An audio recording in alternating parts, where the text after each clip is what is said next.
Hi friends, welcome to sunrise Joshi. నేను మీ Saritha. Today recipe ఏంటంటే friends, tasty moong dal drink అండి. చాలా టేస్టీగా ఉంటుంది. ప్రిపేర్ చేయడం కూడా చాలా ఈజీ అండి. చాలా సింపుల్గా ప్రిపేర్ చేసుకోవచ్చు. ఈ సమ్మర్లో మనం ఈ పెసరపప్పుతో తయారు చేసినటువంటి జ్యూస్ని తీసుకోవడం వల్ల బాడీ అనేది చాలా తొందరగా కూల్ అవుతుంది. చాలా హెల్దీ డ్రింక్ అండి ఇది. మరి హెల్దీ అండ్ టేస్టీ పెసరపప్పు జ్యూస్ని ఇప్పుడు మనం ఎలా ప్రిపేర్ చేయాలో ఈ వీడియోలో చూద్దాం. ముందుగా ఒక బౌల్ తీసుకొని అందులోకి 1 కప్పు పెసరపప్పుని యాడ్ చేసుకోవాలి. ఇప్పుడు ఇందులోకి వాటర్ వేసుకొని 2-3 సార్లు శుభ్రం చేసుకొని తీసుకోవాలి.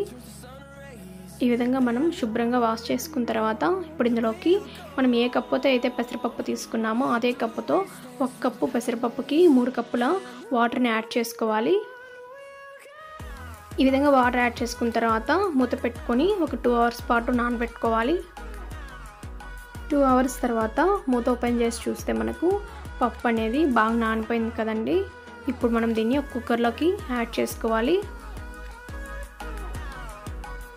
నానబెట్టుకున్నటువంటి పెసరపప్పు మరియు వాటర్ని కూడా పడేయకుండా కుక్కర్లోకి యాడ్ చేసుకోవాలండి.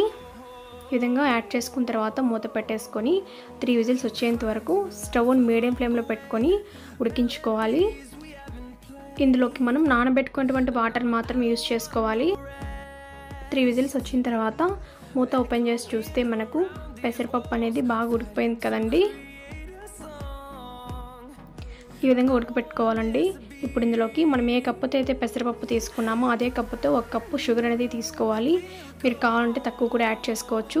1 కప్పుకి 1 కప్పు షుగర్ అయితే కరెక్ట్గా సరిపోతుంది.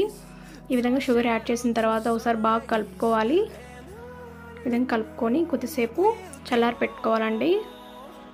ఈ పెసరపప్పు కన్సిస్టెన్సీ అనేది కొద్దిగా చల్లారిన తర్వాత ఇందులో నుంచి ఒక 3 టేబుల్ స్పూన్స్ అట్లా ఒక బౌల్లోకి యాడ్ చేసుకోవాలి. దీంట్లోకి మీకు అవసరమైతే ఒక 1 టేబుల్ స్పూన్ నెయ్యి యాడ్ చేసుకొని మీ ఇంట్లో చిన్నపిల్లలు ఉన్నట్లయితే ఈ విధంగా పెట్టండి. చాలా టేస్టీగా ఉంటుంది. అంతేకాకుండా చాలా హెల్దీ అండి. చాలా ఇష్టంగా తింటారు. చల్లారినటువంటి పెసరపప్పు మిశ్రమాన్ని ఒక జ్యూస్ జార్లోకి యాడ్ చేసుకోవాలండి. మీకు కావాలనుకుంటే ఇందులోకి ఐస్ క్యూబ్స్ కూడా యాడ్ చేసుకోవచ్చు. బట్ నేనైతే యాడ్ చేయట్లేదు. ఈ విధంగా పెసరపప్పుని యాడ్ చేసుకున్న తర్వాత ఇప్పుడు ఇందులోకి 1 కప్పు వాటర్ అనేది యాడ్ చేసుకోవాలి. యాడ్ చేసుకొని మూత పెట్టేసుకొని గ్రైండ్ చేసుకోవాలి. గ్రైండ్ చేసుకున్న తర్వాత మూత అనేది ఓపెన్ చేసి చూస్తే మనకి పెసరపప్పు కన్సిస్టెన్సీ అనేది ఈ విధంగా ఉండాలండి. ఇప్పుడు మనకి డ్రింక్ అనేది రెడీ అయిపోయిందండి. ఇప్పుడు దీన్ని ఒక బౌల్లోకి యాడ్ చేసుకోవాలి. ఈ విధంగా యాడ్ చేసుకున్న తర్వాత ఇప్పుడు ఇందులోకి 1 కప్పు కూల్ వాటర్ని యాడ్ చేసుకోవాలండి. మీకు మరీ పల్చగా కావాలనుకుంటే ఎక్కువ వాటర్ కూడా యాడ్ చేసుకోవచ్చు. కన్సిస్టెన్సీ అనేది మనకు ఈ విధంగా ఉండాలండి. మరీ చిక్కగా కాకుండా మరీ పల్చగా కాకుండా ఈ విధంగా ఉండాలి. ఇప్పుడు మనం ఈ పెసరపప్పు జ్యూస్ని ఒక సర్వింగ్ గ్లాస్ తీసుకొని అందులోకి ఐస్ క్యూబ్స్ యాడ్ చేసుకోవాలండి. మీకు అవసరం లేదనుకుంటే దాన్ని స్కిప్ చేసుకోవచ్చు. ఇప్పుడు ఇందులోకి ఆల్రెడీ మనం ప్రిపేర్ చేసి పెట్టుకున్నటువంటి పెసరపప్పు జ్యూస్ని యాడ్ చేసుకోవాలి. చాలా టేస్టీగా ఉంటుందండి. ప్రిపేర్ చేసుకోవడం కూడా చాలా ఈజీ కదండి. మిగిలినటువంటి ఈ పెసరపప్పు జ్యూస్ని ఈ విధంగా బాక్స్లోకి తీసుకొని మూత పెట్టేసుకొని ఫ్రిడ్జ్లో పెట్టేసుకుంటే డే మొత్తం మనకి ఎప్పుడు కావాలంటే అప్పుడు తాగొచ్చండి. చాలా టేస్టీగా ఉంటుందండి.